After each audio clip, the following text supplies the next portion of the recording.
Good afternoon. It's 2 o'clock. Welcome, everybody. So glad that you're here. If you can and you would, stand and pledge allegiance with me. I pledge allegiance to the flag of the United States of America and to the republic for which it stands, one nation, under God, indivisible, with liberty and justice for all. Thank you, and thanks again for coming. I'd like to give a special welcome to Tom McGuire, the chairman of our board of directors. He's back there. Whoa! Somebody lean on the lights. Warren Patterson, the vice chair of the board of directors. Warren, thanks for being here. And Sally Macon, one of our board of directors. Thank you for being here. I'd also like to welcome our resident board members, Dick Crabtree. Dick, thanks for being here. Sharon Taylor and Rick Wright. And I don't see Carol Hubner. I don't think she's here. Okay. Lest I forget, please silence your cell phones. I'm like in church today. Please silence your cell phones. The purpose of this town hall is to provide you, as the residents of the Ark, with the most up-to-date information about the financial and marketing status of the Ark, so that you can make an informed decision about expanding eligibility to anybody who qualifies.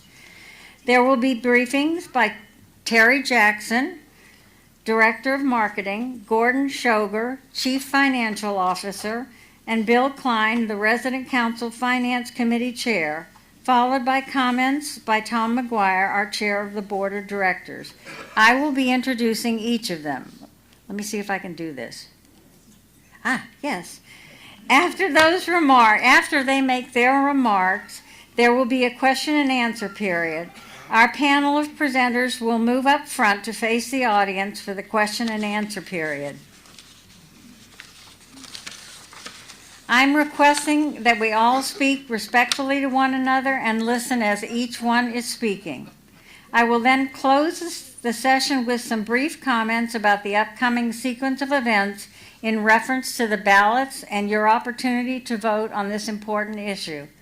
Our panel will remain afterwards if you did not get a chance to have your question answered. Just a way of telling you all, this morning it went pretty long. It could go about an hour and 45 minutes to maybe close to 2 hours. So just if the questions run on, but we won't let it go much more than an hour and 45 minutes to keep it as close to that as we can. So I'd like right now to introduce Terry Jackson, our Director of Marketing.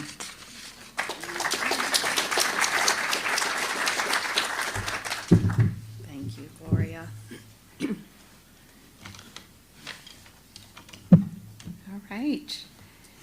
Well, good afternoon, everybody. It's so good to see such large crowds here. This is such an important topic, and I'm honored to be a part of providing some information to you all, and look forward to questions at the end.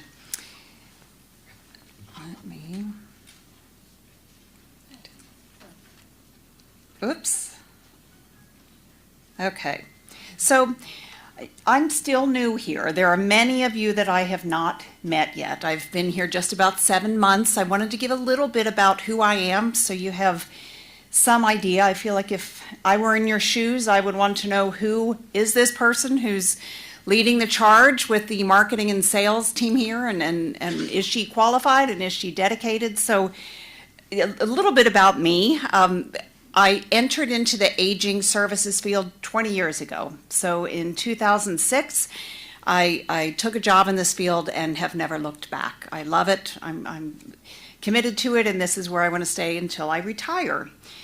I have had a variety of experience. I was a salesperson, a sales manager. I worked in organizational or operational capacity as a director of a facility. I have had roles in marketing, advertising, public relations. I have worked for both for-profit and nonprofit entities. When I was serving in my sales role, I was for 3 years in a row in the top 5 salespeople nationwide in a company that had about 200 sales folks, so feel pretty skilled in the sales capacity. My most recent experience was with another CCRC, and I was there for 7 years. There was one point at which our occupancy dropped below 90%. We built that back up. We achieved 100% occupancy for a while. That always fluctuates, but my average in the 7 years that I was at the community was a 96% occupancy rate. So I do feel like I've got some good experience, and I'm thrilled to be here to share that experience. So that is my professional note. On a personal note, my own mother is in a CCRC, and she has been in a community in Ohio for over 10 years. My brother is a chaplain at the place where my mother is in a CCRC.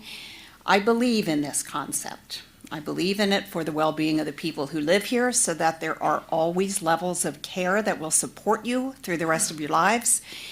I believe in it as the daughter of someone who is in the community, and the peace of mind that it brings to know that your loved one is going to be cared for the rest of their days is a commitment that engenders such passion in me. So I feel qualified and committed, and I hope I get to know you all better the longer that I'm here.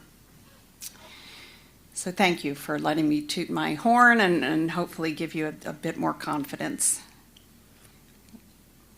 So, the eligibility committee gave a list of questions to several of us to bring forth to the committee and then to you all. And it was, my role in this is helping give a picture of what the expanded eligibility that we've done so far, how has that impacted the ARC. So since 2023, we have had a total of 5 E8s and E9s move in, 2 E6s and E7s, as well as 5 government service employees. And if you look just on this recent batch of move-ins in 2025, 75% of our move-ins are in that traditional capacity. So those are retired officers who served their full military career in any branch of the services. But that leaves 25% of the rest of the folks who moved in are from the different capacities for eligibility. So we have folks who are government service employees, enlisted folks, non-retired officers, and one exception. If we look at, those were the move-ins, we still got a number of pending move-ins. This impact is even greater.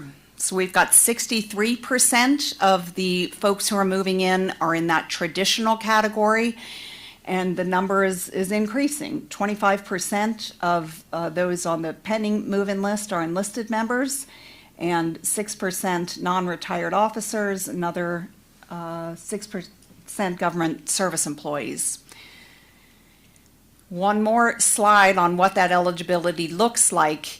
If we factor in those that are on hold, and in addition to the pending, we now are at about 56% of the folks who are in that traditional role versus 44% who are coming into the ARC because of the graduated eligibility expansions that we have done in the past.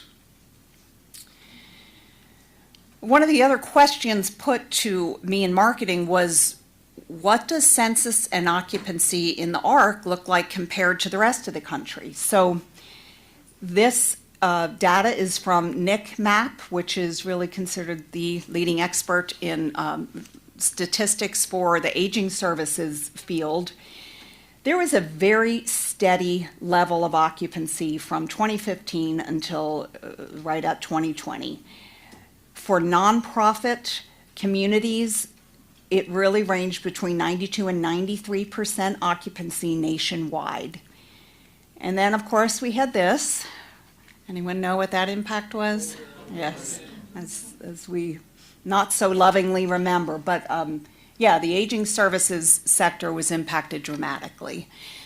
We have been crawling back up ever since, and the last quarter of 2025 was the first time we, as a nation, got back to occupancy levels above where they were prior to COVID.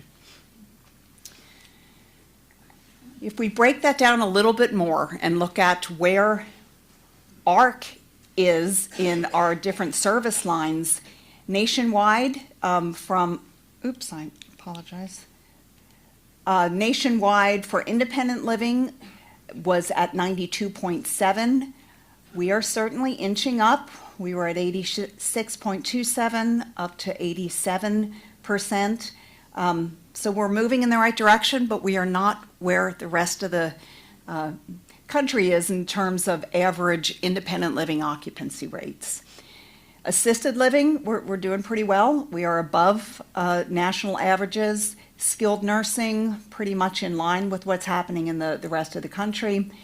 But overall, for the CCRC, our independent living numbers are bringing us down, and so our overall occupancy rate is still significantly below the rest of the averages in the country. The other, I do want to add on that last slide, we have data from the most recent quarter, so ending in December, nationwide averages were up to just over 93%, I think about 93.2%. The ARC is, again, we are still inching upwards. We're at 89.73%. But I do think that our inching upward, I would love to say it's only the result of great marketing. We are in an upward swing right now. The rest of the country is doing very, very well. All CCRCs are trending upwards, and we are part of that trend, but not where we'd like to be. One of the other questions that was posed to us is, what about the rest of the communities throughout the United States who either did at one point or currently serve primarily military folks or folks with civil service? Just last year, there were still several other CCRCs that had eligibility restrictions. These are all in Virginia. They have opened fully to folks, meaning anybody at the right age level and income, asset, and medical and physical abilities can move in. There are a number of other communities throughout the country that have opened up. We have our neighbors in San Antonio, Blue Skies has opened, and then communities from Florida to DC, Washington, California. All of these at one time were closed to military service members, and they are all open. Yes, all open now. There are 2 communities left in the United States who have eligibility restrictions. There we are, the ARC. We currently serve all honorably retired or discharged veterans from any branch of the services, as well as honorably retired or separated civilian federal employees, as well as their spouses and surviving spouses. And I do want to make sure everybody understands that that applies to any of our service lines. So even if we have someone from the community come directly into our assisted living or directly into our health care, they still must meet those eligibility requirements of military service or civilian service. The one other community in the United States that has restrictions remaining is Patriots Colony. Their independent living is restricted to former officers and civil servants, but the assisted living and healthcare community has no restrictions, so they allow folks into the community. In preparation for this, I reached out to every single community who was on here. Talked to my counterparts. Some were very forthcoming, others were very, very tight-lipped about how this impacted their census, how it impacted their culture. Patriots Colony shared that they are currently at a 95% occupancy rate in their independent living, so they do not feel a need to expand eligibility, but they were not near where they needed to be for assisted living and healthcare, and that's why they expanded. Another person I had a great conversation with was from Falcons Landing. I think it was just last fall that they opened. And they had an interesting perspective. They were and remain at 93% occupancy in their independent living, although they are now to 100% sold, and units are being renovated for folks to move into. But the decision was made to do it now, because they kind of saw the writing on the wall. All these other competitors were opening eligibility. They wanted to be in a strong fiscal position before they declined, and so they opened it up even with a 93% occupancy rate for independent living. Darn it. Thank you.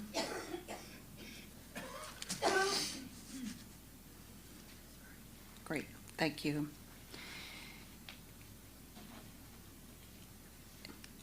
That concludes what I was asked to present.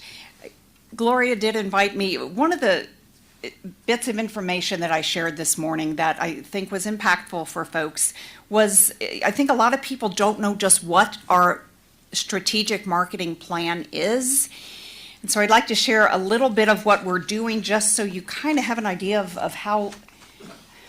What we're doing is broadly reaching, and it's a highly targeted group that we're marketing to. By far, the most amount of money that we put in our marketing dollars goes to search engine marketing, SEM. And what that is, if anyone is looking for a community, where do they start the look? Phone, internet, yes, that's what we want. We want anybody going to the internet to get to our website to see who we are, and there is stiff competition out there. Everybody is trying to gather the right demographics to get to their website. You want to be highest on those search engine, use your optimization to get to the right levels. We put a lot of money into that, and that's done nationwide. We have paid social ads, targeted digital ads. And when I say targeted, it's a bit complex here at the ARC, because not only are we age and income restricted, but we target nationwide. I can buy direct mailing lists. So when folks get mailers and they say, I don't know how these people got my information, well, it's because we pay a lot of money for it. So I can say specifically, in these states, in these counties, people with this age level, income, and had military or civil service requirements, we can directly target them both on a digital platform as well as direct mailers. That's expensive, but we are so limited in terms of all the folks we can reach that we have to pay that money to reach those highly targeted folks. Some of the other things we are doing behind the scenes, we are creating a lot of content marketing, meaning we are writing newspaper articles that we submit. We had a great article last fall in the paper. We've got 2 more coming out. One with Stroll magazine will be a 2-page display. Another will be with My SA. That'll be a digital platform that will go both out to the community at large as well as a highly targeted campaign. We've got a billboard. We use very traditional direct mailers, and those, I just approved one yesterday that'll start hitting mailboxes at the end of the month. We'll have 4 of those go out throughout the year for folks to come in to presentations that we've got geared up to give. We do a lot of targeted military ads right now. We are in MOA magazine. We do a targeted e-blast to MOA members. We advertise in the American Legion magazine. We target NARFA. I never get it right, but it's National Association of Retired Federal Employees. So it is a broad outreach that we are doing to military and federal retirees, as well as a highly targeted market for CCRC throughout the country. We do radio ads. We were on TV a couple of times last fall. We are meeting with the station next week to pitch a monthly series where we will be seen as the healthy aging experts in San Antonio, so that will be a much greater immersion in the local market. And then other local publications. We buy ads in neighborhood newsletters for Stone Oak, Bulverde, Windcrest, Castle Hills, Garden Ridge, Chavano Park. So we do what every marketing community does. You throw a bunch of spaghetti at the wall and see what sticks and measure all that data and see where you want to keep going with that.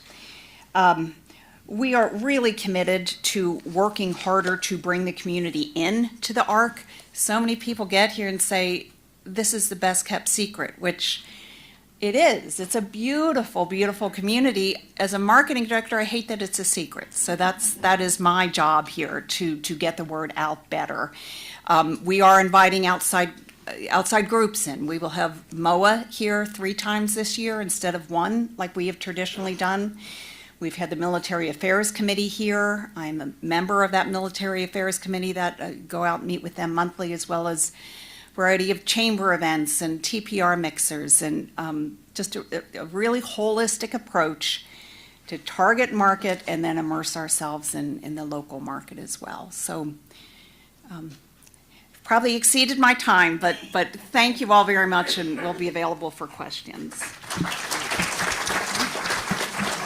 Thank you very much, Terry. Now I'd like to invite Gordon Shoger up, our Chief Financial Officer, and he'll spend some time briefing his slides.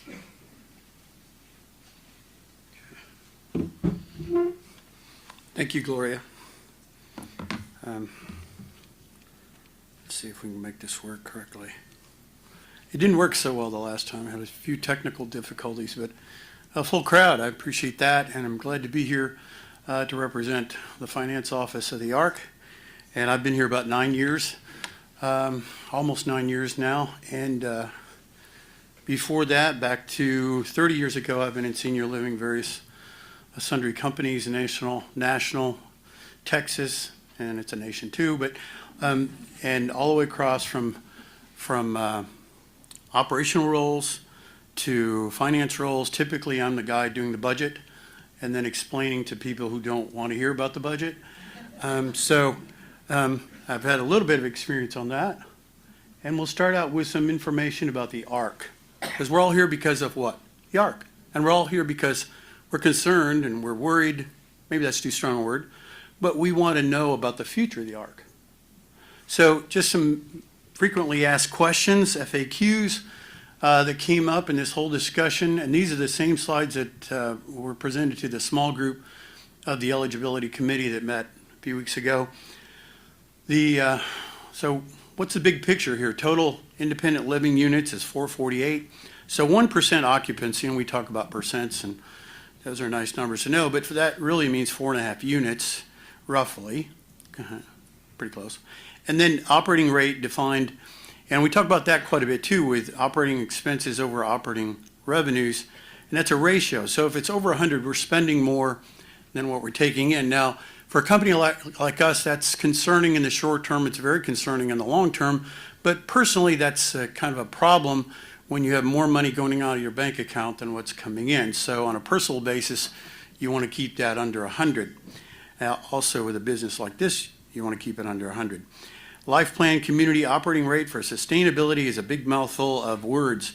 And we have, what does that really mean? We need to be at 96, 92, 94, somewhere in the 90s there. The higher the better, and we've talked about different communities and where they're at, but above 90, we can start to build cash reserves back up, and we'll talk about that at the very end. You'll see what's happening to cash reserves. And then where do we go with phase 2, and how do we make that happen? We make that happen by building our cash reserves and becoming more successful than we already are so that we can afford a better healthcare center. Nobody goes out and buys a brand new fancy Lexus unless they can probably write a check for it, or they can afford to finance it. So it's kind of the same way here. We can't get fancy. The reason we can't have nice things is because we're not as successful as we should be and we could be down the road, and this is part of the presentation.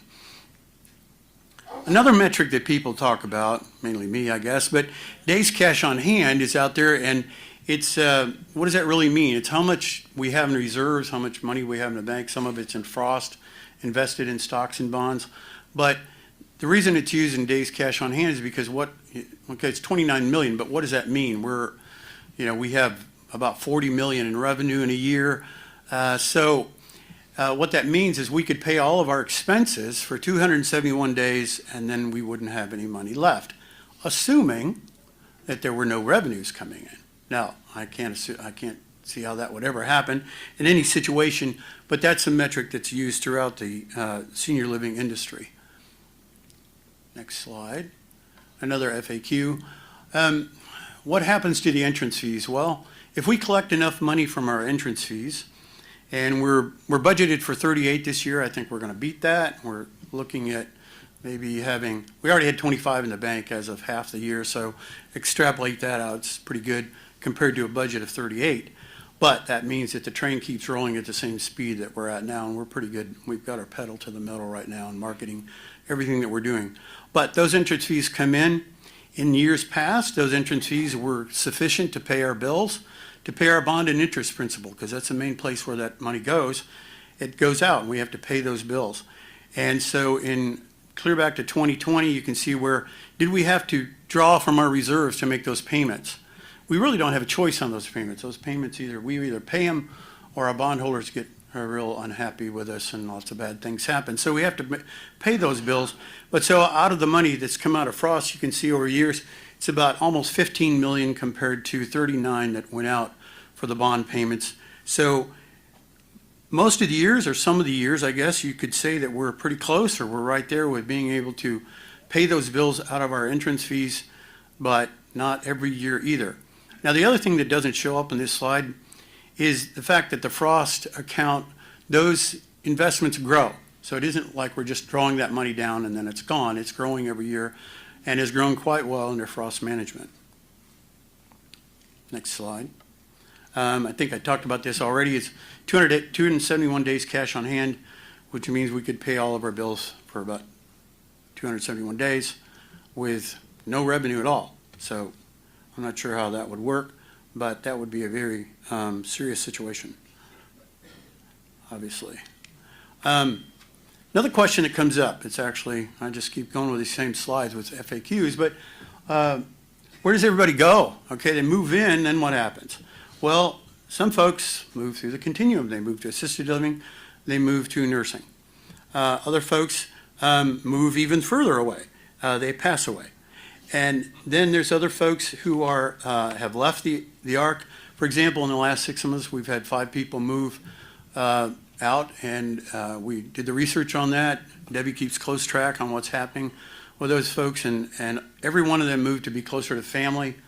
Their families in Houston, their families somewhere else in the part of the country, and the grandkids want to be around Grandpa before he can still see them and do things with that, and Grandma the same way. So they move out and they move closer to be with family. It's a natural thing that happens in senior living. Some folks that we have here came here because their family's here in San Antonio. So just the normal course of events, but that's another FAQ. Let's see, another thing that came up as a question.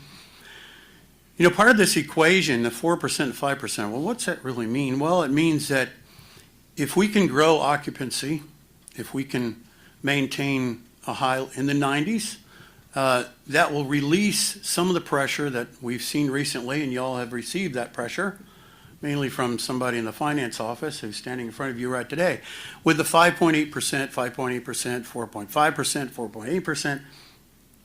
Pick a number. Those are ugly numbers. But with the inflation that is inherent in our economy and expenses going up, we've had to apply those kind of increases. But what happens between a 4 and a 5 over the course of several years? And the idea here is that if occupancy is high, then it's just math. Then the monthly fee increases could be lower. They won't be zero, and your rates won't go down. They will continue to go up, just like inflation continues to go up, just like everything else continues to go up.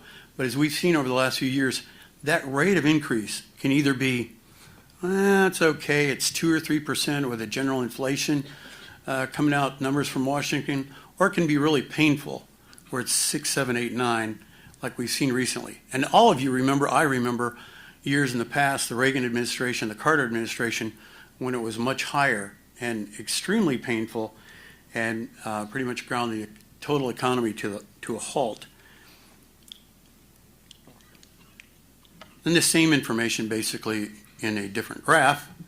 Some folks like a row of numbers, others like graphs. So there's the other information, just shows you how as things grow as a percentage, it's really the rule of 72.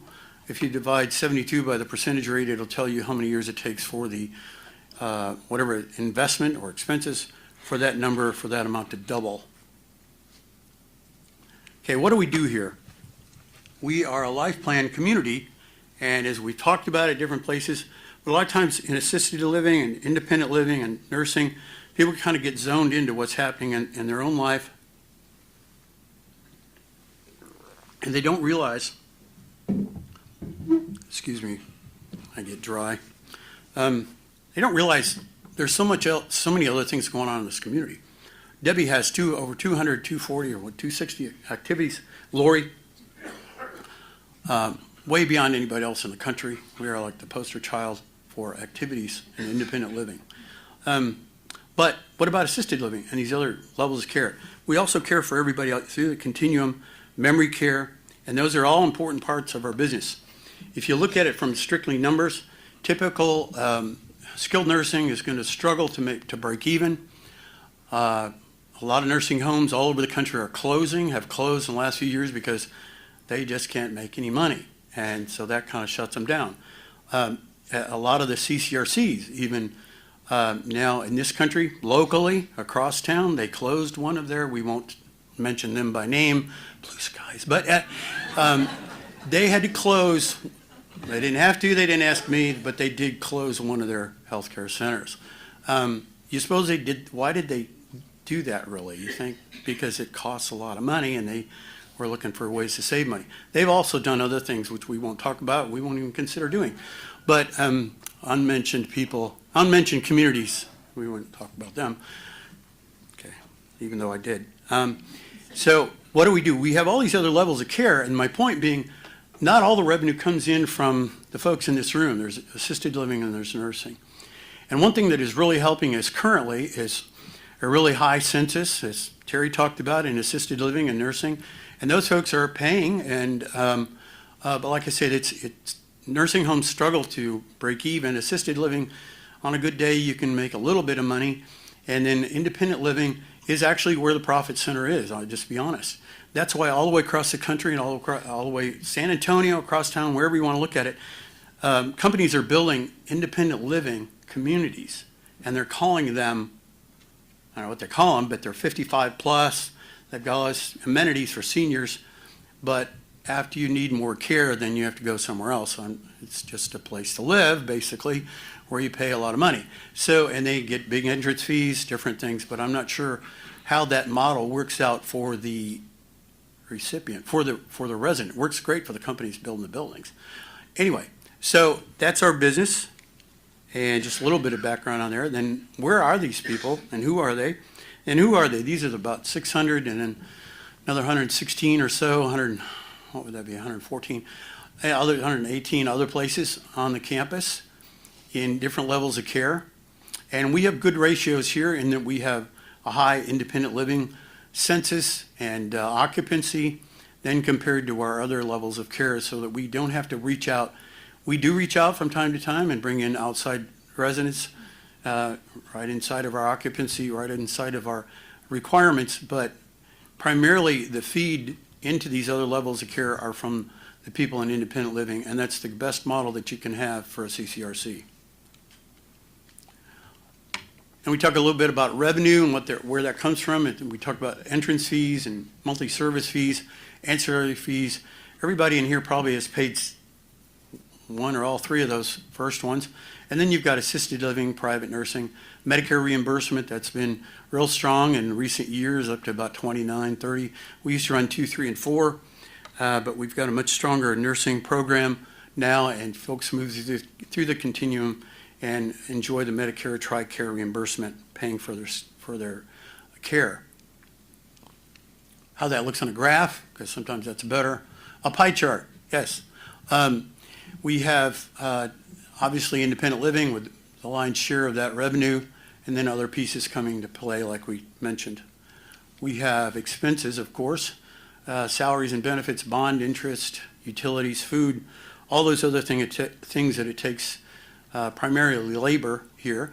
And we have over half at salaries and benefits, and then bond interest at 14, because we have to pay our mortgage payments, our bond interest, our bond payments, and everything else that comes down through the line as far as supplies, utilities, all those good things that everybody expects and needs to live anywhere they live. The next example is just a little bit on the operating rate, in that, what's that really mean? You know, you've got all these 100%, 90%, 92%, 103 different things in the past. But on big, small numbers, I guess they'd be small numbers if this was a real community, of only $1 million in revenue, but they're paying out more than they're taking in.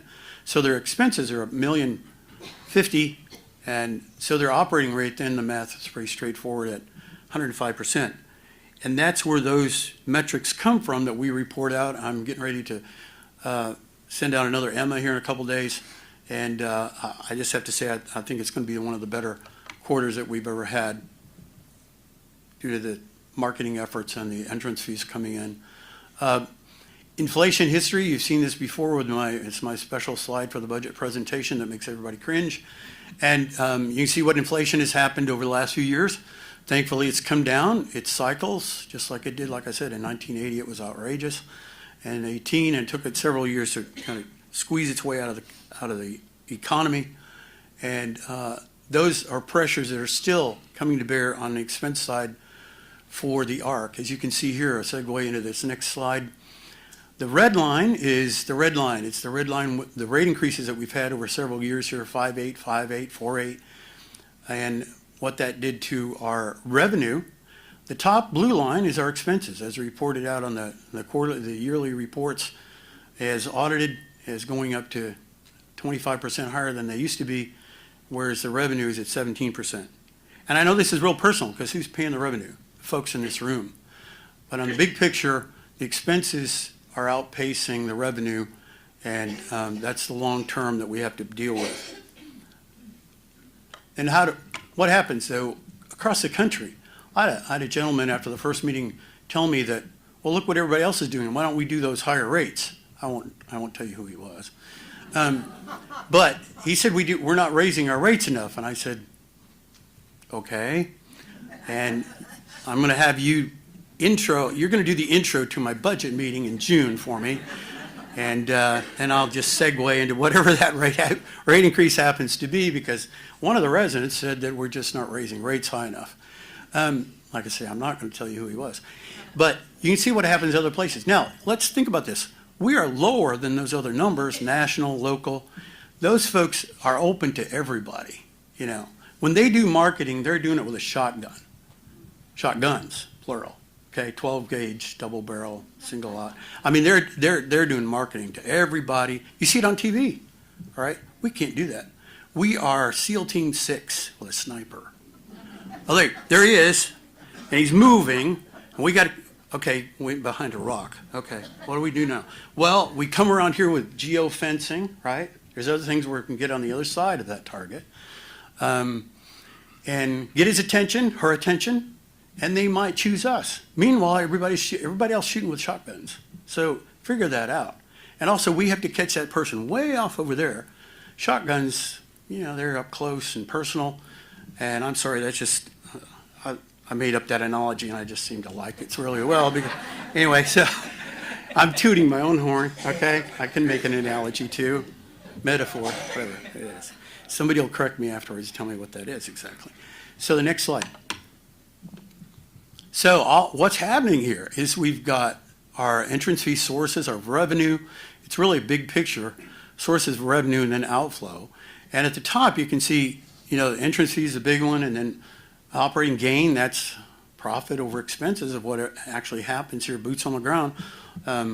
day-to-day monthly service fees over everything else that we have to pay out, like labor. So we do actually make money on what we actually do with the operations.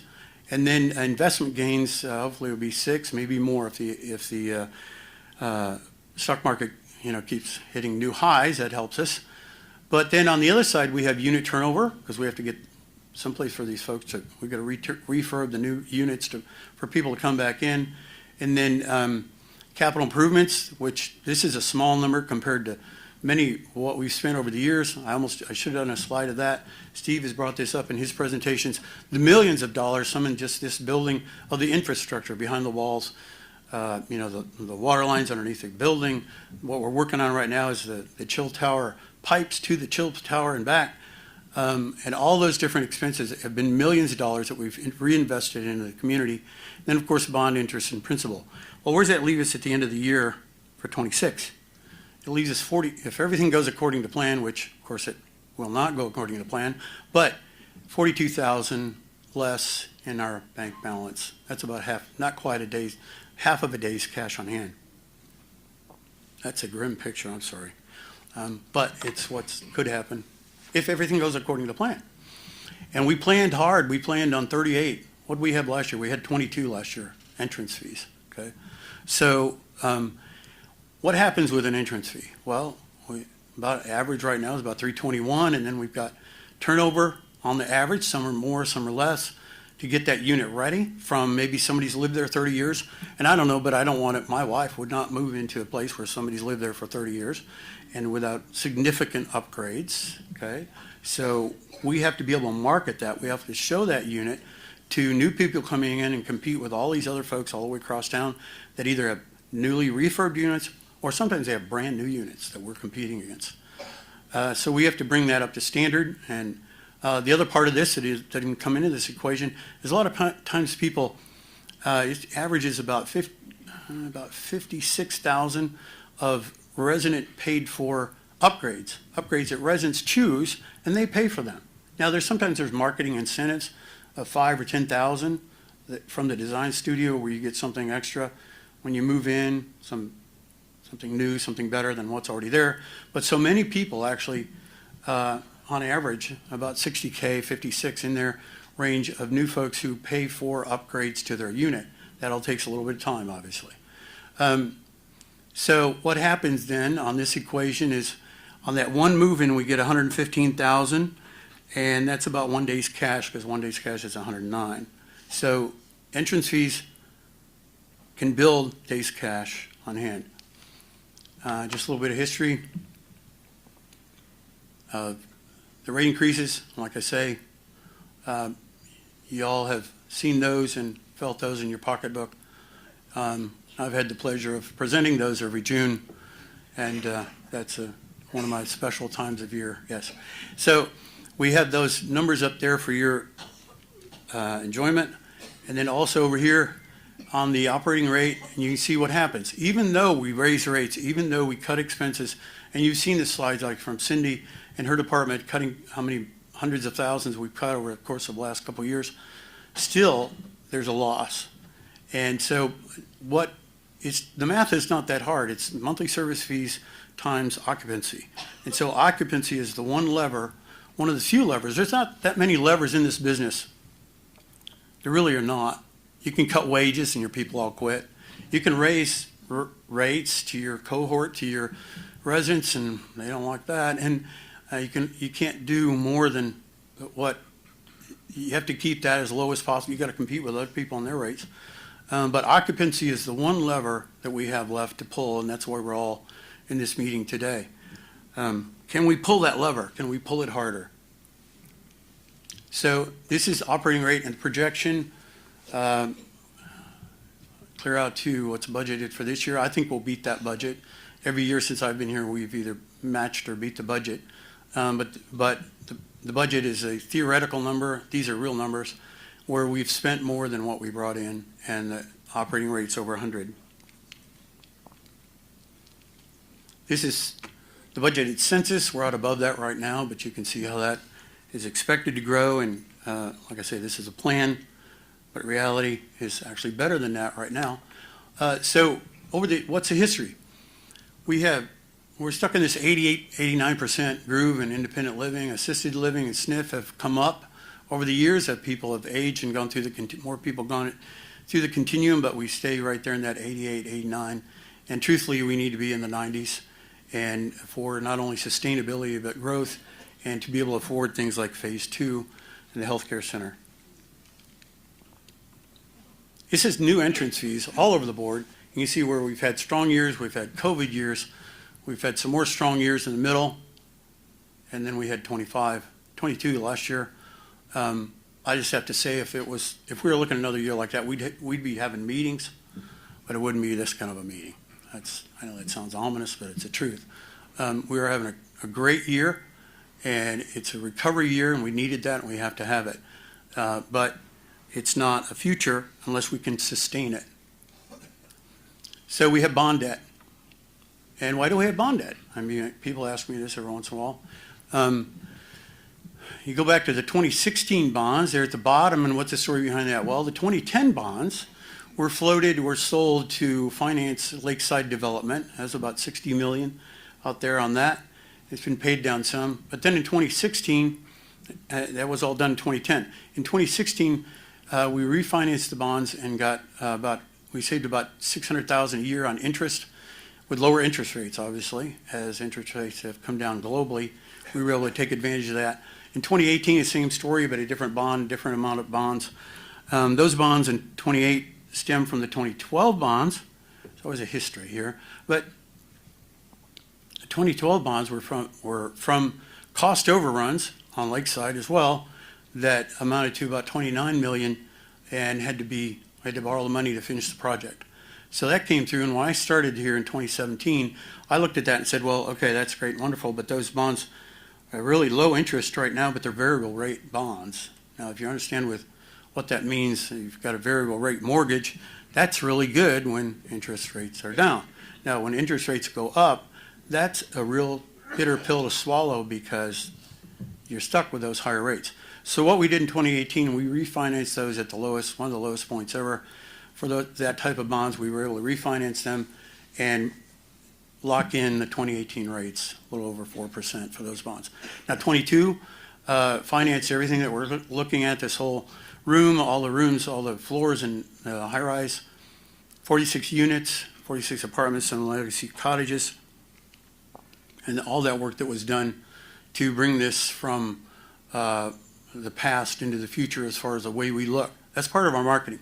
One person, I remember, I think he's on the board, he mentioned one time at a board meeting, and he came in when he first started as a board member, he came into the front lobby, and he thought to himself, well, this looks like a funeral home. And I don't think that was a good look for us. I can see him in the back there. Again, it's somebody else, I will not mention their name. So that had to change. We can't compete and look like a funeral home, okay? We need to look like a really nice hotel, and I believe that we do. I'll put that up here. Okay, so we talked about all these different this debt. It adds up to $112 million. Now that just sounds like a big number, but over years we have to pay that off. We're paying interest and retiring a couple bonds every year, and clear out to the year 2057, at which point I will be 99, and just send me a letter. I'll help you out with the closing out on the bonds from wherever I'm at when I'm 99. Lord help me. And we look at the reserves, but what's that really mean? Okay, it's 112 million, but our reserves are about 29, so if you had debt of X and you had reserves in the bank of Y, what's that look like? So it's about 26% compared to our reserves is what we have as far as total debt. So in the S&P report, which we get every year, they look at that and they go, well, that's not really what we'd like to see. We'd like to see it at 50 or 60. We'd like to see that higher. But, yeah, you're doing pretty well. We like the way that you responded from the debt, from the dearth of entrance fees last year with only 22, and you're already almost at that point when we talked to him. We've had a couple of good quarters. We were able to talk to him, Terry and Steve and I, and gave them the best picture, which was a great picture to paint, and they kept us at a stable rating, which means they don't think we're going down the tube, but we're not going up the tube either. We're just kind of holding steady. Well, however the water, the deep is, that's where we're at. Is it here or is it here? They said, well, you're going to tread water and you're going to be fine at that point if nothing changes. So, moving on to the next slide, we have a big number, which the 216 million, which is scary just by itself, but it's over the whole course of the years and the principal and the interest that we're going to have to pay on this debt. Okay, if you've ever done a home mortgage and you get all the paperwork back and it's like, oh yeah, the home mortgage was, I don't know, let's say it's 200,000, but the full payment is like some other big number. It's like, oh my God, 30 years, over 30 years, we're going to pay off 600,000 or 800,000, whatever it is. Interest comes into play as a major player on this whole equation. So that's what it looks like over the course of time, what we have to pay, not only the 112, but another 104 million as far as interest. And like I mentioned this a little bit earlier, got another slide, goes back a little further to 2018. Over the years, sometimes with a good year, we can mostly pay the bonds and interest principal out of operations, out of entrance fees. Sometimes we didn't. And you can see that history, what we had to pay over those years, about 50 million and about 17, a little more than 17, that came out of reserves. And like I said, the reserves grow, but they don't grow that much. So over time, our reserves have taken a pretty good hit to pay the bond interest and principal. So what happened recently, this is just what happened in January. We paid the bond interest payments of 2.8, and then what's coming up in July, another 5 million out as interest and principal. And we're very fortunate. We're very prosperous, I could say, with the last 6 months. With the entrance fees that have come in, we paid the 2.8 out of operating, which I consider out of entrance fees to be out of operating. We did not have to dip into the Frost account for this last payment in January. No predictions about the next one in 5 million there in July, but we're on a pretty good track currently with the entrance fees coming in the way we've seen them lately. Now the other thing, a little bit of good news, and you may have gotten wind of this, there in November, Steve called me and says, hey, guess what, we got a check. And I'm like, yeah, okay, what about it? No, it's 2.6 million. Okay, yeah, send that to me. Can we take a look at that check? So he texted me a picture of that check, and it was about $640 in interest from our friends at the IRS, and is based on our claims from clear back in 2024, was based on quarters that were qualified for the ERC, which is something that grew out of COVID, and monies that came from our friends in Washington to keep small businesses alive and to inject more money into the economy, more money for those folks to keep, those businesses to keep their employment roles where they were before COVID. So it's a little late to the check here, but it's finally coming through that much. And we're looking for the other quarter, the second quarter, to come through any time really, because it's a little bit deep in the weeds, but I will explain this to you in that because we qualified and we got our money for the first quarter, the way the law is written, if you qualify for the first quarter, you automatically qualify for the second quarter. So the information that we sent in the audit applies to both quarters, but we do expect to receive the second quarter just because it's just a point of law that you qualify for the second quarter. Then, a slide and some information that I alluded to earlier, but you see our days cash on hand, which is really equates to reserves and our savings and the money that we have in Frost over the years, and how that's come down to a low point there in 2022. And part of that was COVID, and then it exploded. But what happened there, that was our friends at Philadelphia Insurance settled a lawsuit, and they sent us about $14 million, which all went to days cash on hand. And you can see the history after that. And then also this next piece where it's coming back up is this ERC money that I just spoke about. But long term, this is a trend. This is a graph I didn't want to do. I don't want to dwell on this, but it's something we all have to grapple with. Is long term we can't continue with this type of a graph, this type of reserves dwindling away from us over time. We've got to do something. And like I say, there's very few levers that we have to pull in this business. Can we raise the price of avocados? Is that going to help us? Okay, not very much. Can we raise monthly service fees? Well, we can. We reluctantly, and we try to keep those as low as possible, but we're still going to have to raise those. But the only driver here, the only lever that we have left is entrance fees. And so we have to figure out, and we have to continue to figure out, we have to do it every day, work with Terry and her team every day to figure out how do we get another entrance fee person in here and collect that, also collect the entrance fee, and then it's another person paying monthly service fees. So with that, and that's as good a picture as I can paint.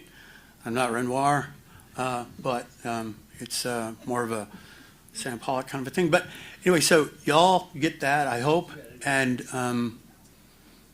ponder that as you think about what needs to happen over the next few days. Okay.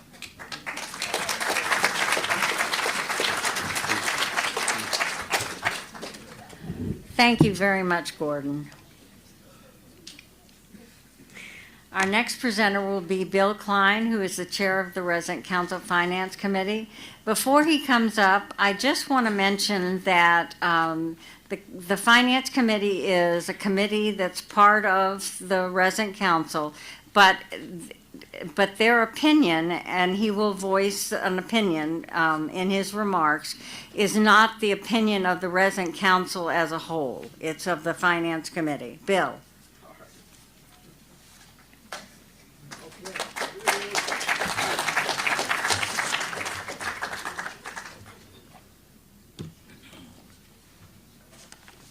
Man, I don't know about that. That was scary. Listen, when I get introduced around the Ark, they always talk about my military committee, my military service, jumping out of airplanes and combat in Vietnam, and then when I retired, vice president of the Tampa Bay Bucks. Man, that was a great job. They talk about that, but no one ever talks about my 20 years as a professor. So I'm going to talk about it just a little bit today because it's probably something that a lot of you in this room don't know about. But I'm going to take us back to the Depression area, okay? 29, what was it? 1929, guys jumping, the stock market crashes, guys are jumping out of windows, the money is gone, there's soup lines. It's a terrible time, okay? Hoover's the president. And he doesn't take care of our veterans. And we had the World War I veterans. So the veterans, he allows them to do this. They build a shanty town. It's called Hooverville. And they put it in Anacostia, sort of out of the way from Washington. And they let them lobby and all that kind of stuff. And then finally they just say, no, you guys are a pain in the neck. And your little shanty town, we're going to take care of. And so what they did was they sent a regiment of infantry commanded by none other than, no, not Eisenhower, MacArthur, yeah.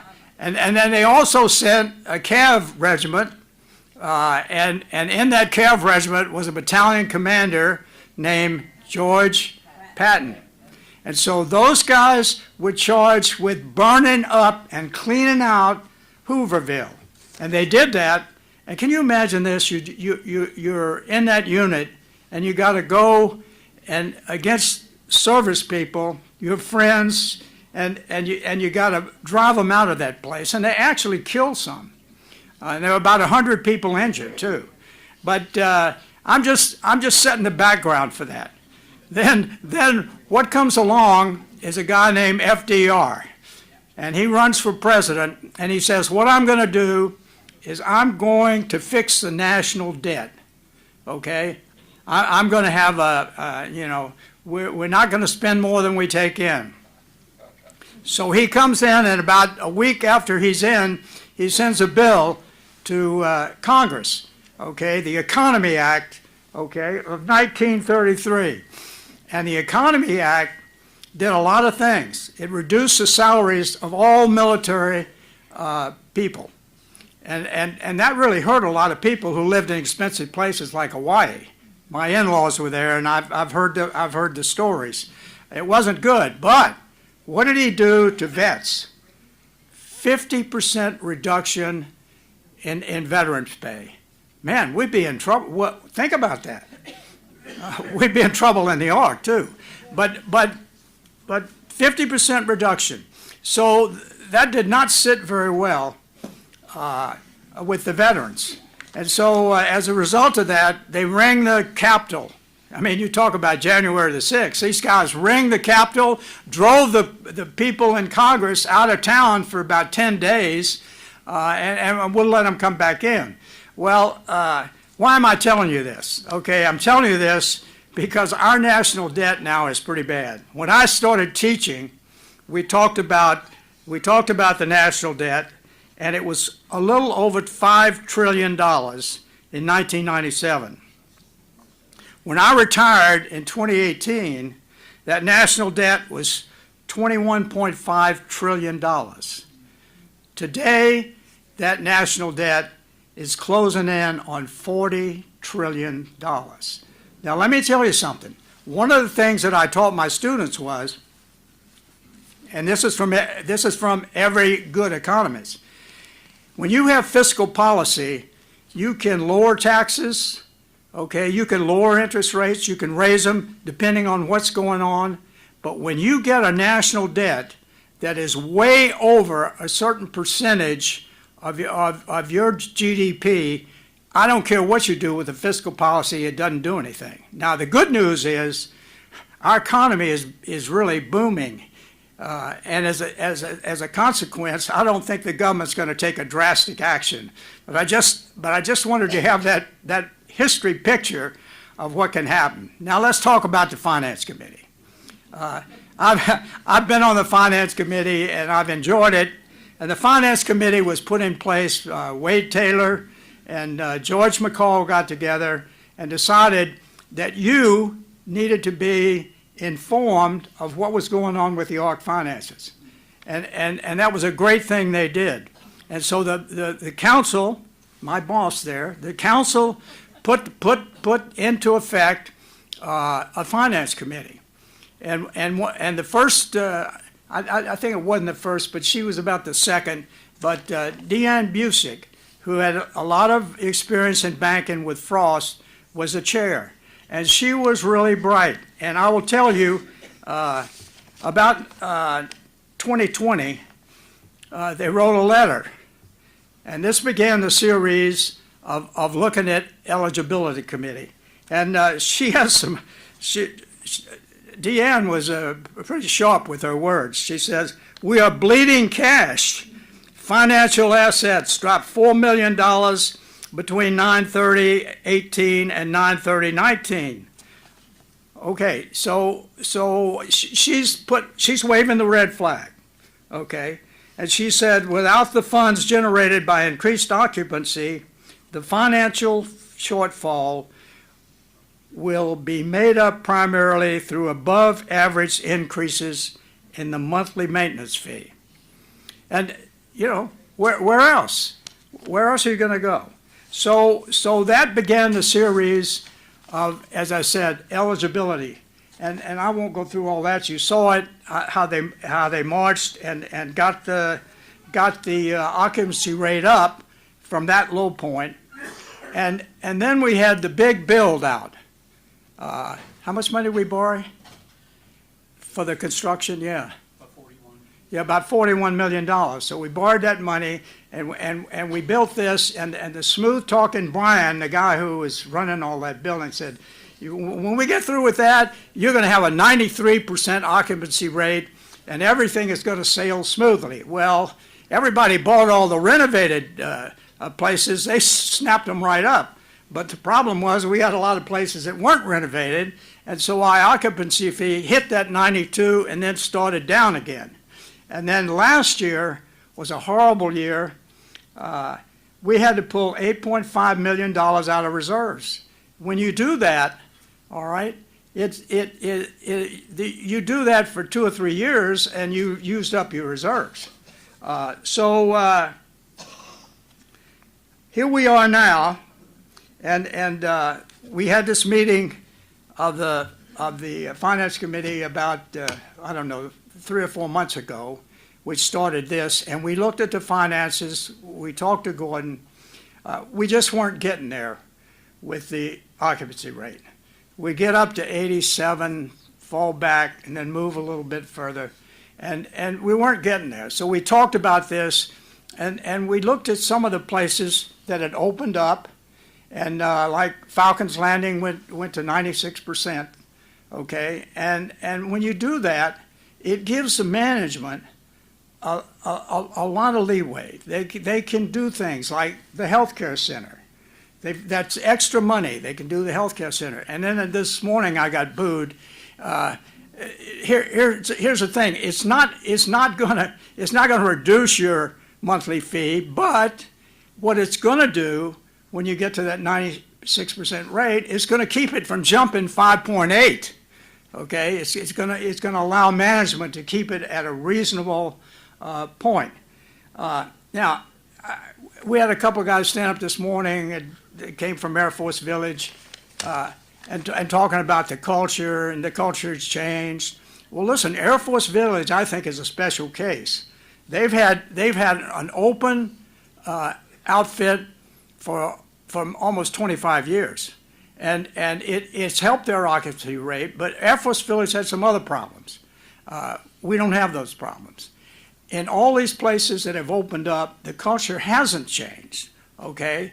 And look, when I talk about us hitting a 96% rate, we only need 12 units, 12 to 15 units. That is not 10% of our rate. It'll be a small percentage of people coming in. And by the way, people aren't going to line up to come running into the Ark when we say it's open, okay? Terry is still going to have to work hard. It's going to be a special people. It's going to be military brats, next door neighbors who were your good friends, executives, maybe a few doctors and lawyers, but they're going to be good people. And I've heard people say, oh, it's going to ruin our culture. No, it's not going to ruin your culture. In fact, it may improve it. But, yeah, all right, now I get the boo. Okay, all right. But anyway, this culture business is really a red herring. It's not going to affect our culture.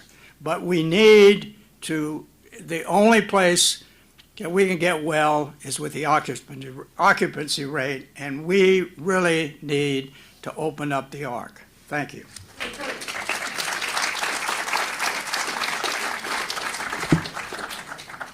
Thank you, Bill. And now, the chairman of our board of directors, Tom McGuire, is going to come and make some comments. Thank you.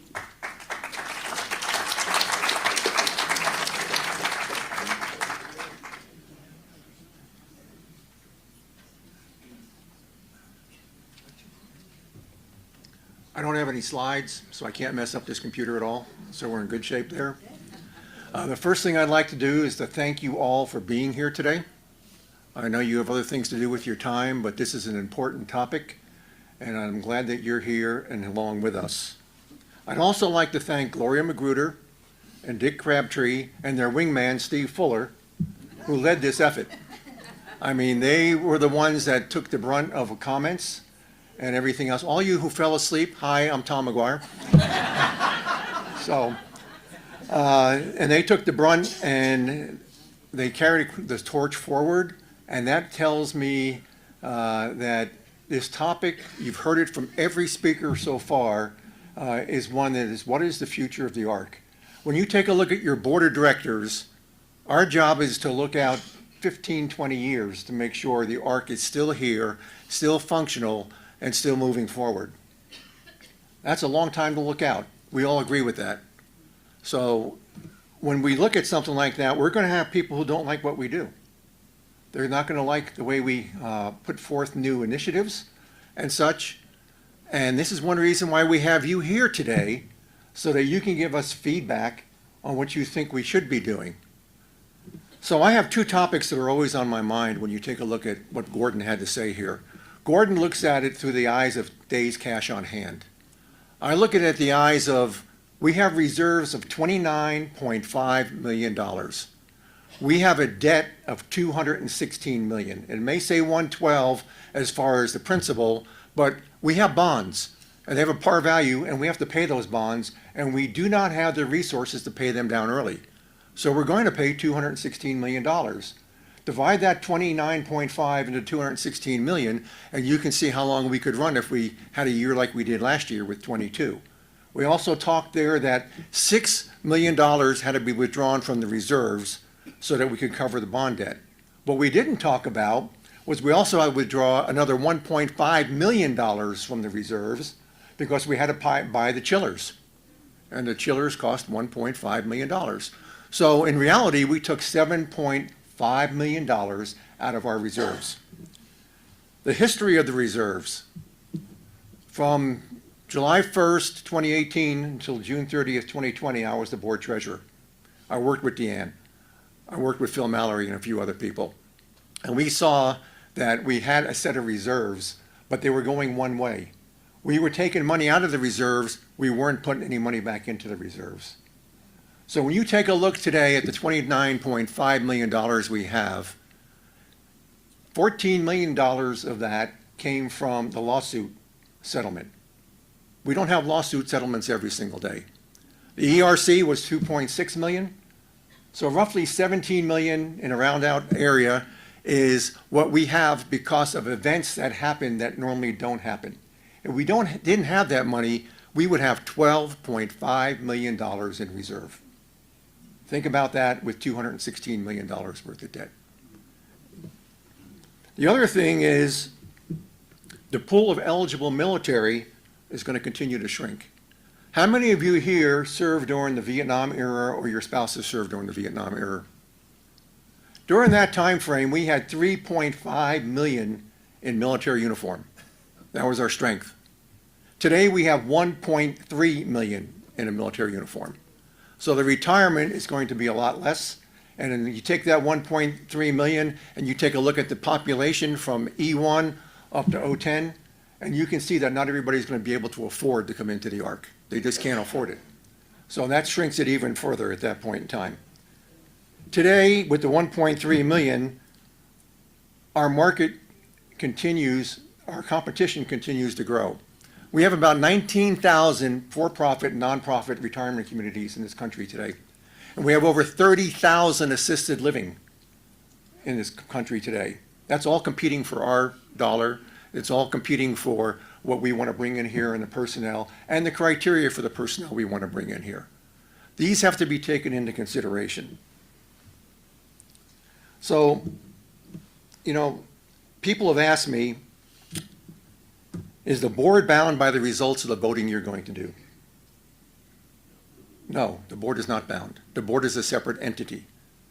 However, if you take a look at what it took place in eligibility 1, 2, and 3, you all recommended approval. What did the board do? Okay, they approved all 3. That doesn't mean they're going to approve 4 because there's 15 people on the board and each one has an individual vote. I do not have the final say on what's going to happen here. 15 people will make that decision and they'll vote according to how they want to vote at that point in time. Will we come back again to look at this if it doesn't pass? Yes.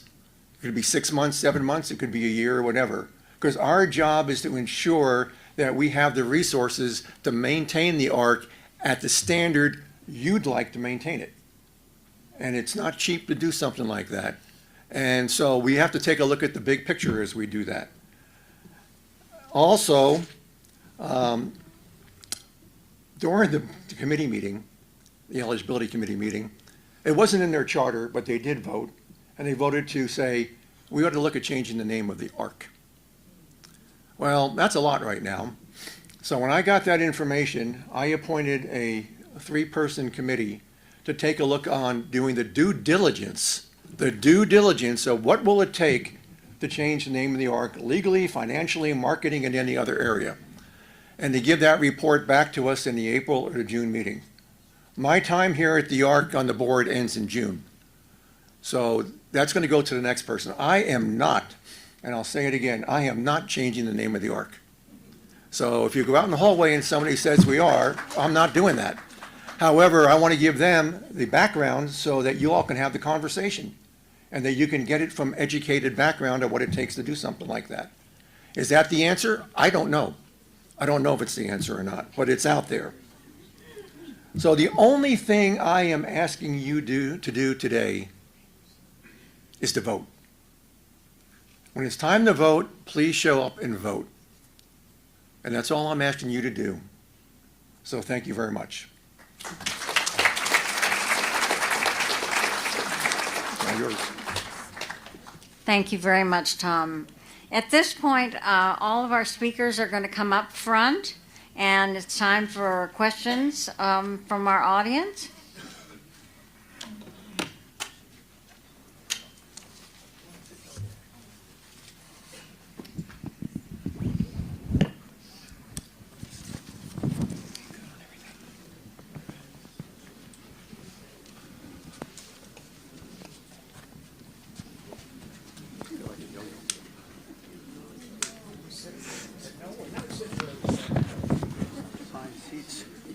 Don't put a name on my seat. I'm not sure where it's at.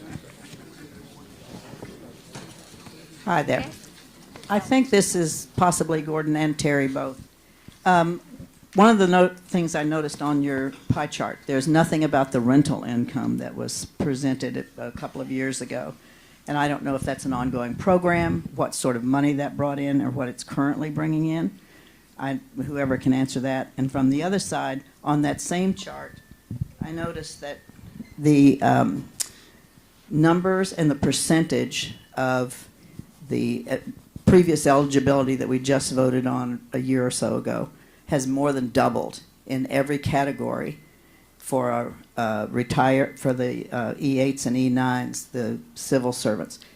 What are your plans to increase that or to go after that in a stronger way, or will this new eligibility leave that where it is or take away from that?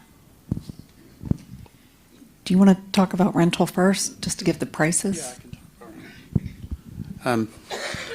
I apologize, I didn't break that out. It runs about $35,000 a month. Right now, 36, and I just lumped it in with independent living revenue. I didn't split that out as a separate piece. Something we're still marketing for? An active marketing program. It is. I'll let Terry answer any questions on that. Yeah, just the rental program has been quite successful, and the weekly occupancy report that Terry shares, we've even broken that out at the bottom. It'll say independent living occupancy, and it'll say including rentals, and they're about 2%. And they're bringing in close to $500,000 a year in revenue. And recently, the board authorized us to go up to 20 rentals, and that's kind of what we're looking at now. And I explained to someone earlier, primarily in the high-rise, some of the units where we have several of certain types of units that are vacant, and it's been a good program. So we do plan to continue that on, and I'll let Terry address the marketing efforts. Yes, and just to add to the success of the rental, we have had a number of folks who came in as rentals who converted to entrance fees. In addition to that, we've had several folks who moved in because the house sold very quickly and they needed a place to stay, so they stayed as renters until their unit was completed. So just a little bit more cash in hand, and we consider it very successful. To make sure I remember the question, so as far as what the marketing strategy will be, is that what I'm hearing, if there is for the enlisted? Yeah, and we had a similar question this morning, which was if eligibility expands, what does that look like in terms of your marketing strategy, and how does that change? And what I answered that gentleman was, it costs a lot of money to do these very highly targeted campaigns between California and Colorado and DC and Florida and North Carolina, it costs a lot of money to buy those mailing lists, both digitally and the hard copy mailing lists. And that's money that is taken out of a finite budget that we've got here. When we look at who actually has come here in this last wave of folks, 77.5% have come from the state of Texas. And if you break that down even further, 70% are from the greater San Antonio area. So what that's showing me, and as we dug down a little further, to see the folks who were coming from out of state, why were they coming here? The vast majority were driven by family members, that they were coming here to be near family. So what that says to me is I'm not sure how effective our thousands and thousands of dollars are that are being spent to these highly targeted markets nationwide, as opposed to really expanding our local presence. And as the marketing director, that would be what I would push for in my budget requests, is that we target this local area much more effectively than we have in the past. And we've had a challenge doing that because, as Gordon says, why buy TV ads when they call and our salespeople have to almost immediately start disqualifying folks who are calling? So we're in this bit of a limbo where while our eligibility is restricted, we've got to market to that restricted community. If we expand eligibility, there would be a much greater focus on the local area. How that would hit enlisted versus any other folks, we wouldn't single that out. It would just be a much greater campaign to hit the local area. How aggressively are you marketing in proportion to that community? It seems to have been very successful up to now. We've doubled the number of people that are, if you take what's pending and what's on hold, that is double the number, that those populations have doubled. So the question, just for anybody who's going to listen to this later, is how aggressively have we marketed, and has that impacted this really large jump in entrance fees? And the reality is, well, again, I would love to take credit for all of this as the newbie here. We are riding a wave. We are riding a nationwide wave that has exploded in the last 6 months. These have been the 2 best quarters in senior living in decades.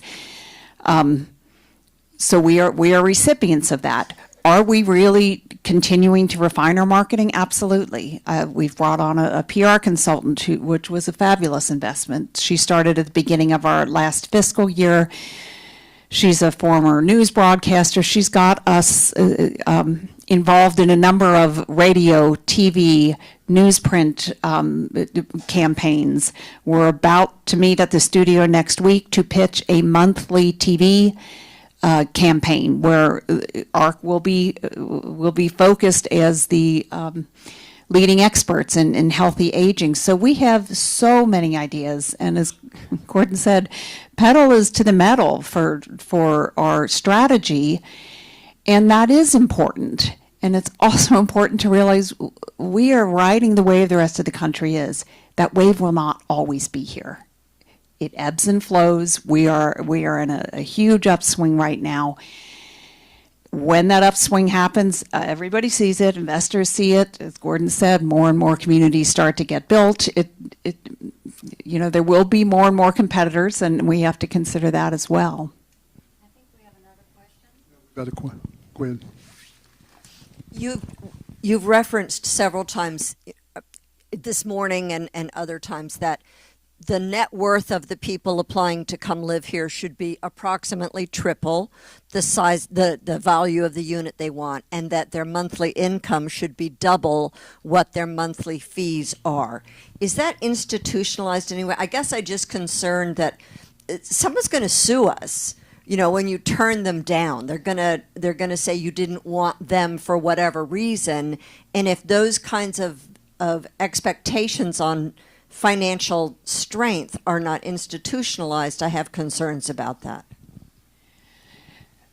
Yes, and for those who aren't aware, this morning I referenced when our sales team is helping folks understand whether they can move in here successfully.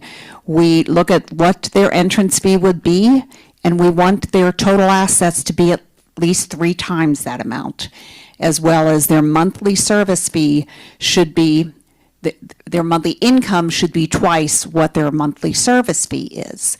So when we do all this highly targeted marketing, as Gordon mentioned, the average monthly service fee is about $312,000, so we only target to people at $1 million or above.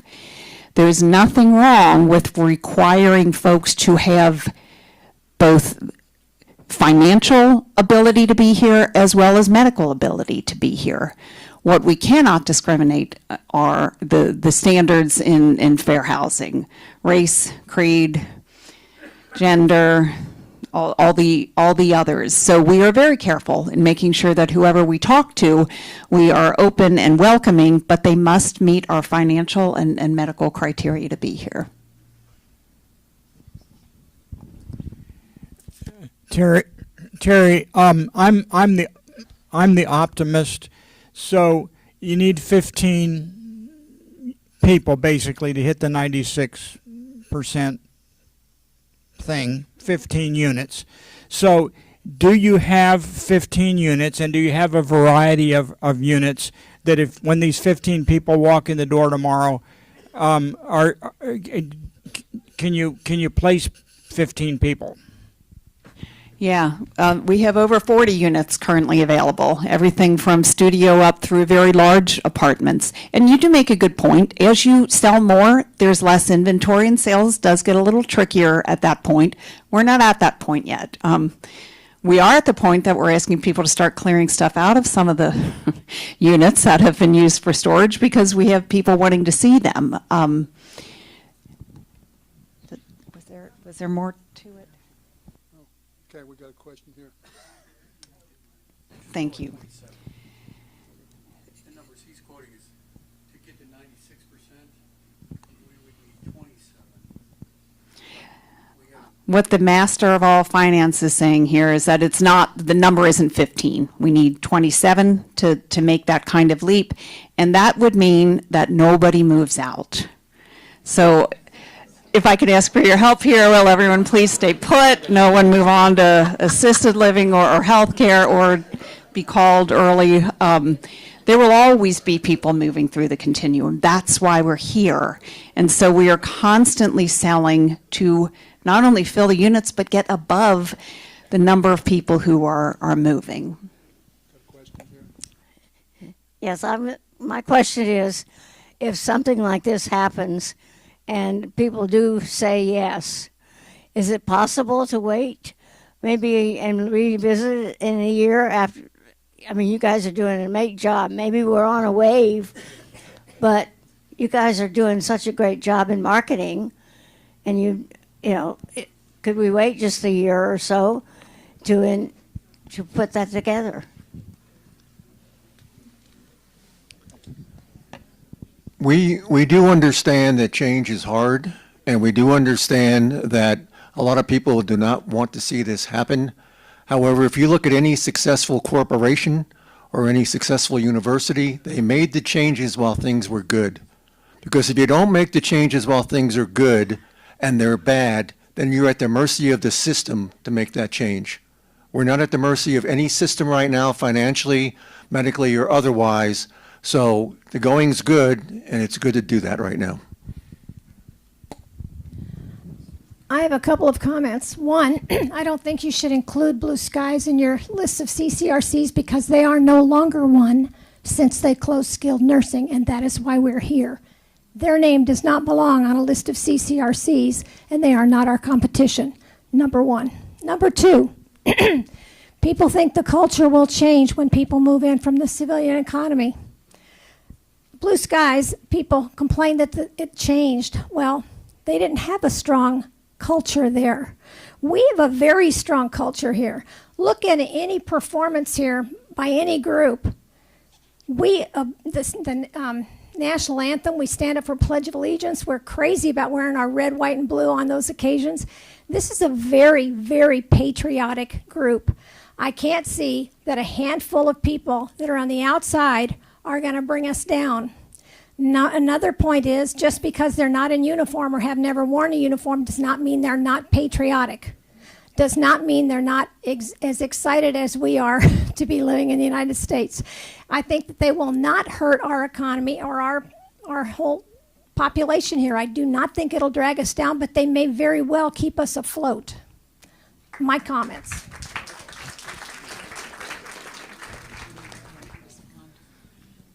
My turn. I appreciate those comments and appreciate you all for being here. And I understand somewhat the dilemma we're in, and I hesitate to give advice to people who have studied this so well.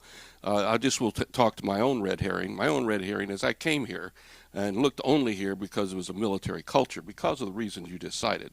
This was the place. It had the facilities, it was nice, and it had that military culture.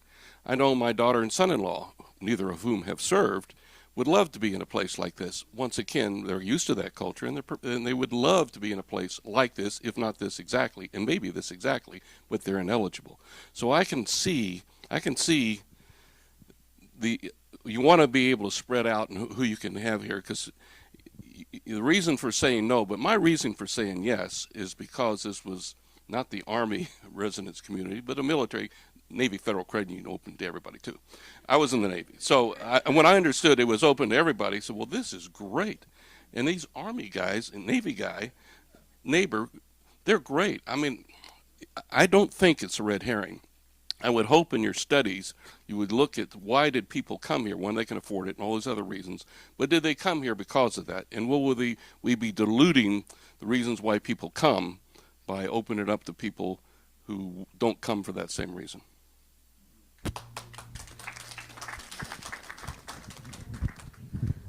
I have a question.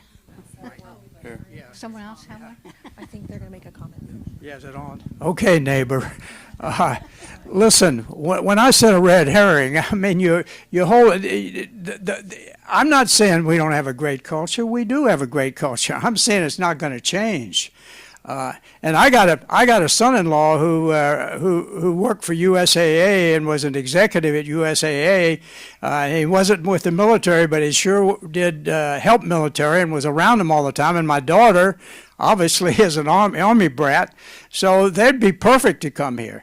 And so when I say red herring, I'm not discounting the culture. I love it. But I can't imagine anybody coming here who wasn't patriotic, because we are patriotic in the Ark.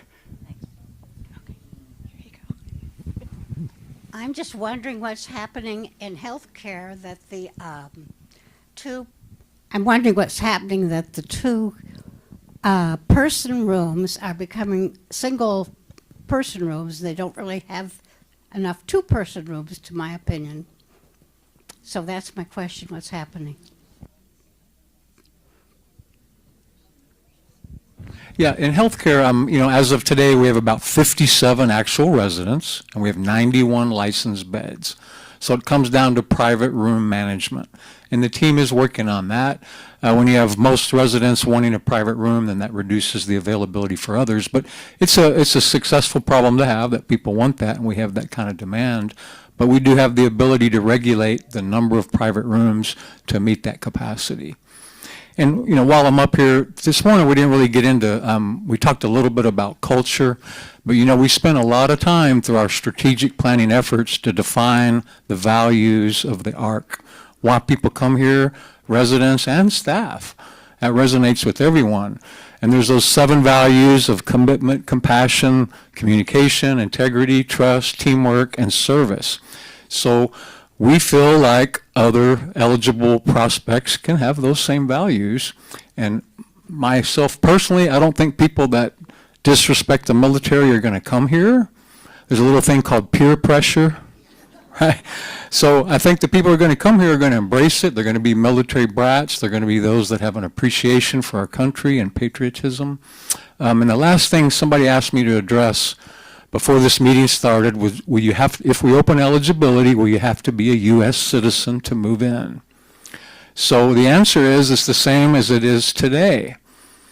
People can move into CCRCs across the United States as long as they have a green card and they are able to get Medicare. There's some issues, and some of our residents on occasion marry a non-resident, so those are already issues that are handled across the country in CCRC. So back to the questions.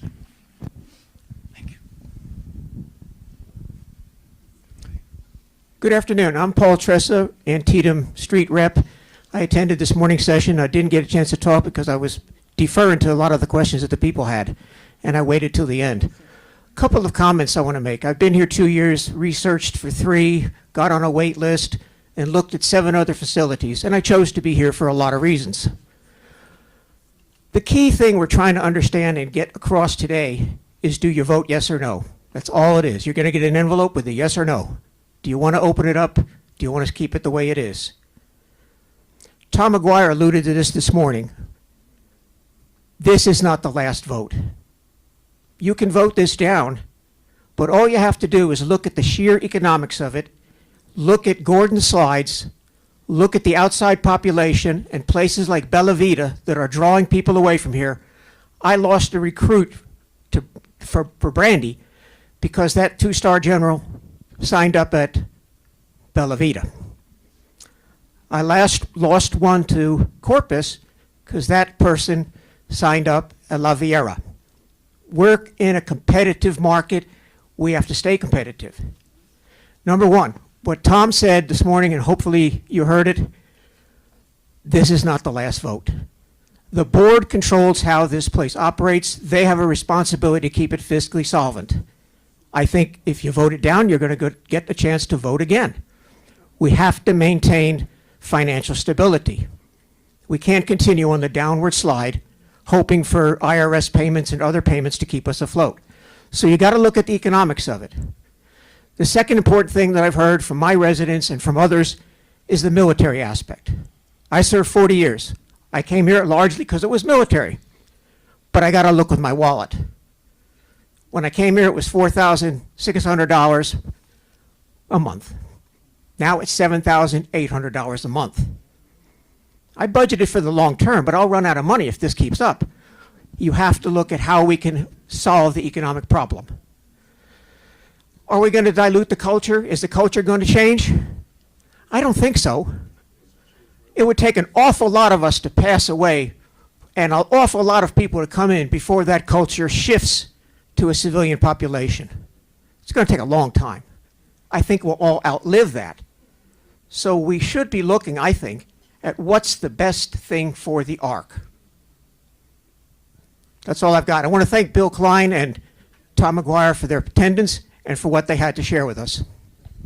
Thank you, Paul. Got a question over here. Yes, why doesn't the healthcare have a VA eligibility? When my husband had a stroke, they gave us a list of facilities approved by the VA. The ARC was not one of them. We came here anyway, even though we did not live here. But we were told at the time they were working on it, and that was in 23. We haven't pursued a VA contract in the nursing facility primarily because of reimbursement concerns. A lot of our experience is they tend to reimburse at like a Medicaid level, which is extremely low in healthcare. It doesn't fit our cost structure, so that's why we have not pursued VA at this point. Yeah.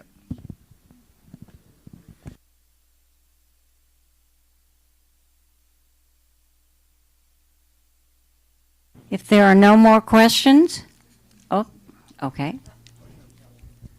I'm just wondering, what are we going, when we vote, are we going to get the criteria that we're voting on versus the criteria that exist now? No. The only thing the ballot is going to say is, and I don't have a ballot with me, but, oh, come on, memory. What's the change in eligibility? Do you want the Army residence community to expand eligibility to anyone who is able to meet the age, medical, and financial requirements, yes or no? So it asks, do you want to expand eligibility? That's all it's going to say, yes or no. Don't quote me exactly on those words, but that's real close.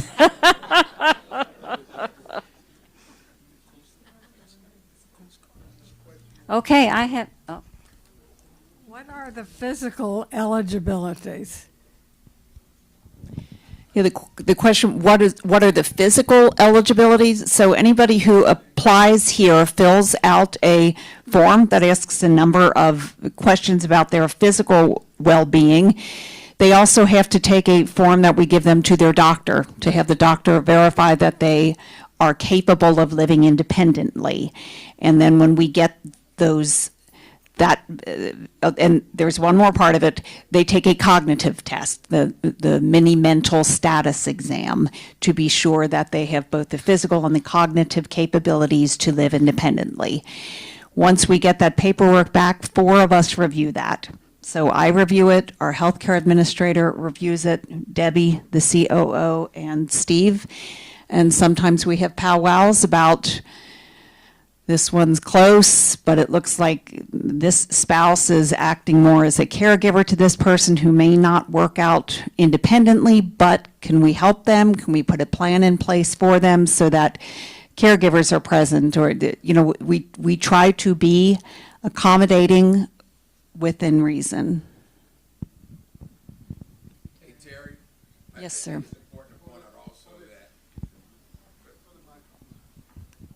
It's Warren Patterson. I think it's also important to point out that besides the hardcore things that you'll ask an incoming resident, age requirement, finances, and medical, I think the marketing team and whoever does the internal interview will also be looking for those things that people are concerned about. Not only are you a good fit for the ARC, but is the ARC a good fit for you? So those things will sort of be vetted out to make sure it is a good fit. And that's what the concern is right now. And I think you guys have a pretty good plan to do that. And you're doing it now. They do. We want people to move here who are going to be successful. And so part of what we give them are our calendars, and we invite them before they come here to join in activities. So it's transparent. If you look at our calendar, there are patriotic activities left and right. It's a part of the culture. And if they saw that on the calendar and didn't like it, they wouldn't come back. And, how many tours do you do on Fridays when everyone's all in red? You can't get away from this culture. It's embedded and it's beautiful, and it will continue to attract folks. And I really appreciate your comments about this transition. If it even is voted on today, will be years before there would be a greater civilian population.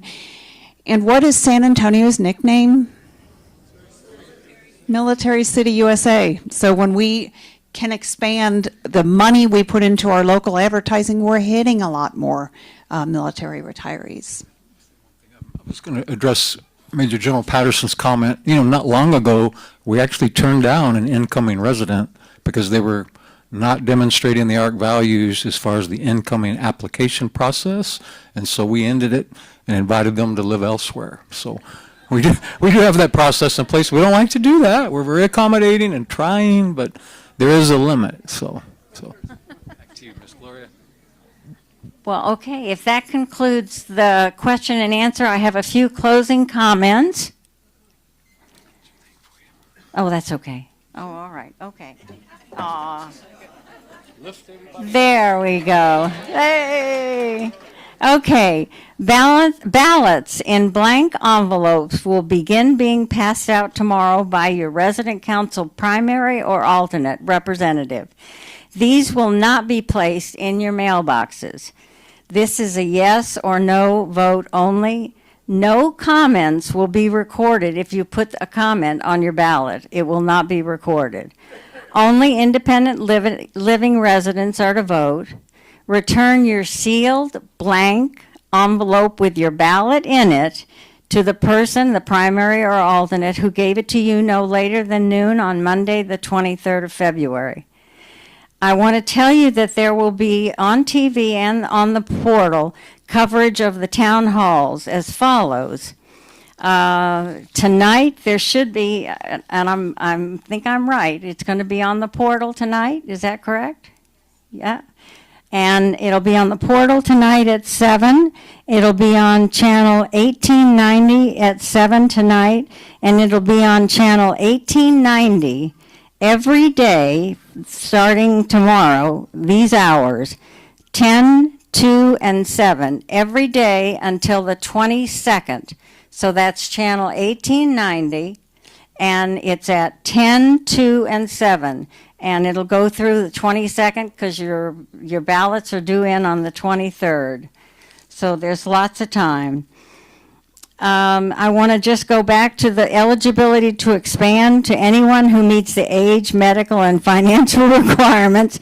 This must pass by 2/3 vote of the people who vote, not of the number of residents who live here. So if 400 people vote, it will be 2/3 of 400.